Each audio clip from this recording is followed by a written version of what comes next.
राजस्थान के भरतपुर का रहने वाला एक व्यक्ति जो रोजी रोटी कमाने के लिए आगरा जाता है, लेकिन उसे क्या पता था कि जिस घर को वो बसा रहा है वही घर उसकी कब्र बन जाएगा।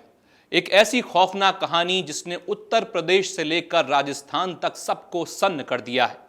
आज हम बात कर रहे हैं एक ऐसी शातिर साजिश की जिसके आगे किसी सस्पेंस थ्रिलर फिल्म की कहानी भी फीकी पड़ जाए। कत्ल की ये वारदात जितनी सनसनीखेज है, लाश को छुपाने का तरीका उससे भी ज्यादा हैरान करने वाला है। आखिर भरतपुर के इस लड़के के साथ आगरा में क्या हुआ?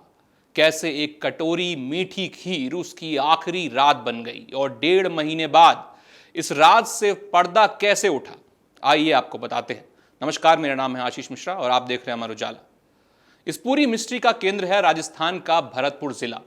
यहीं का रहने वाला 44 साल का सुरेंद्र सिंह आगरा के सिकंदरा इलाके के दहतोरा में अपनी पत्नी रूबी और बच्चों के साथ रहता था। सुरेंद्र कोई काम धंधा नहीं करता था और उसे शराब की बुरी लत थी। वो आए दिन शराब के नशे में धुत होकर घर आता और पत्नी रूबी के साथ मारपीट और झगड़ा करता था। रोज रोज के इस कलेश से रूबी तंग आ चुकी थी। उसके दिमाग में अपने ही पति को रास्ते से हटाने का एक बेहद खतरनाक प्लान चल रहा था। बताया जा रहा है कि वो टीवी पर क्राइम पेट्रोल जैसे शो देखकर आइडिया चुरा रही थी। तारीख थी 18 मई। रूबी ने तय कर लिया था कि आज इस कहानी का अंत करना है। उसने रात को घर में बड़े चाव से मीठी खीर बनाई, लेकिन राजस्थान से आए सुरेंद्र को अंदाजा भी नहीं था कि इस मीठी खीर में मौत घुली हुई है। रूबी ने उस खीर में करीब 20 से ज्यादा नींद की गोलियां पीस कर मिला दी थीं। सुरेंद्र ने बिना किसी शक के वो खीर खाई और कुछ ही देर में गहरी बेसुध नींद में सो गया। इसके बाद रूबी ने सोते हुए सुरेंद्र का गला घोट दिया और उसकी सांसें हमेशा के लिए थम गईं। अब सबसे बड़ी चुनौती थी भरतपुर के इस युवक की लाश को ठिकाने लगाना। रूबी ने बहुत ही शातिर दिमाग चलाया। उसने कत्ल के तुरंत बाद अपने जेठ अनिल को फोन किया और झूठ बोला कि पुलिस घर पर दबिश दे रही है, इसलिए मां और बच्चों को अपने साथ भरतपुर ले जाओ। जेठ बच्चों को लेकर चले गए और घर में रूबी बिल्कुल अकेली बची।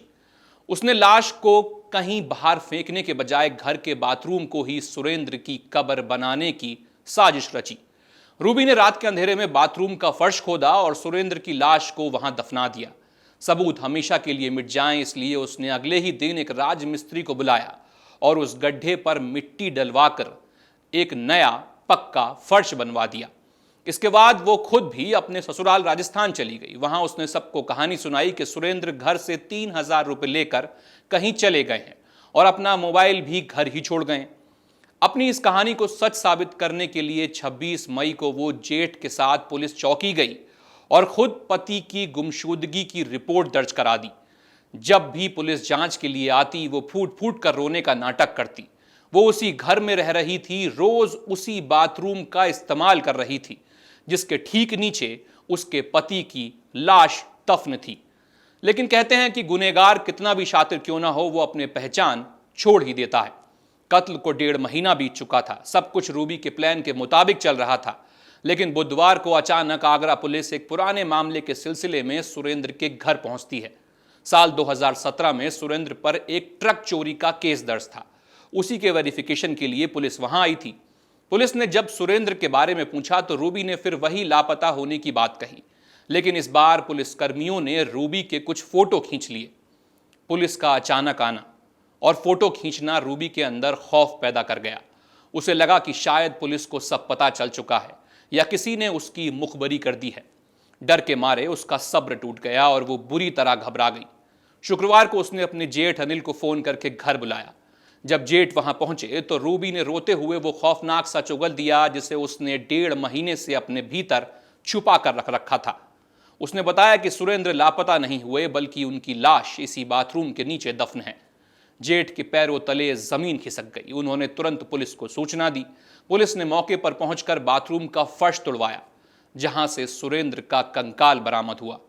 भरतपुर के रहने वाले सुरेंद्र के इस दर्दनाक अंत ने सबको हिलाकर रख दिया और आरोपी पत्नी अब पुलिस की गिरफ्त में है।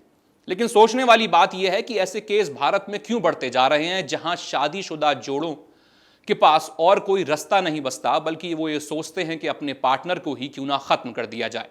क्या ये शिक्षा यह अपने अधिकारों की जानकारी का अभाव का नतीजा है या फिर कुछ और है? आपके राज्य की खबरें, आपके शहर की खबरें सबसे पहले जानने के लिए देखते रहें अमर उजाला। चैनल को सब्सक्राइब जरूर कर लें और पाएं हर अपडेट।